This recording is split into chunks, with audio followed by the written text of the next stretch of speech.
So John Cale is a musician from Wales, um, but he kind of moved around quite a bit. Is not to be confused with John Cage, who was the composer who created 4 minutes 33 seconds, uh, which was the completely silent piece. John Cale had a foot in two different worlds, so he has been involved in kind of modern classical stuff, but also avant-garde rock side of things. In the 60s, he moved to New York and became part of uh, the Velvet Underground, a band that you might have heard of. He was a protege of Andy Warhol's. He was kicked out of the Velvet Underground for being too weird. Um, and if you've heard any of the Velvet Underground stuff, you might think that's a bit the pot calling the kettle black. But actually, he was the main source of weirdness. And when he left, they became more mainstream. So he went solo. He's done lots and lots of stuff since then. He's done a few solo albums. When I say a few, so around 20 or so. Loads of soundtrack albums and some collaboration stuff. He's worked in all sorts of different areas. And he has collaborated with people as diverse as Lou Reed, Terry Riley, Susie Sue, and Brian Eno. So this is quite an odd album.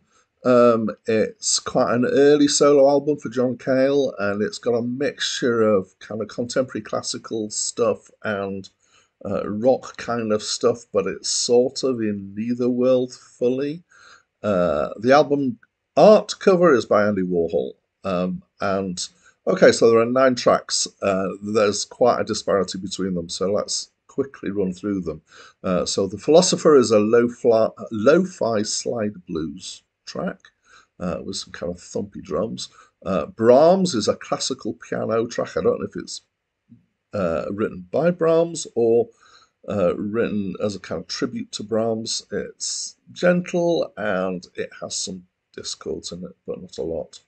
The next track is really bizarre. It's called Legs Larry at Television Centre, and it starts with 2 gentle classical strings interplay. I presume violas because that was John Cale's major instrument.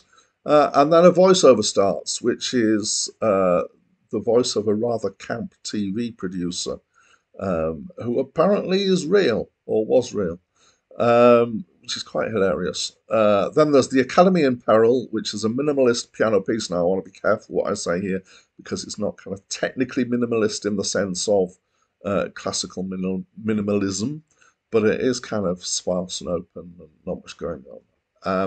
Then there's Intro, which is more piano stuff, but is mostly frantic piano sweep, so you've got to run up and down the thing, oops, and chords. Then there's the Days of Steam, which is kind of a simplistic folk rock tune with some drums and tambourine, but with viola again, presumably, and piano. The next track is called Three Orchestral Pieces, which is pretty much what it says it is. The orchestral stuff is mostly focused on the strings, but there are other instruments in there. And it sounds fairly classical and fairly kind of conventional. The next track is King Harry, which sounds like experimental rock, so it's kind of reminiscent of the Velvet Underground, if you know what that means. It's got a heavy presence of a marimba and a guy laughing. And then the last track is John Milton, and it's kind of modernish orchestral stuff with the piano. So that when I say modernish, I mean that the harmonies used are fairly extended and some discord stuff in there.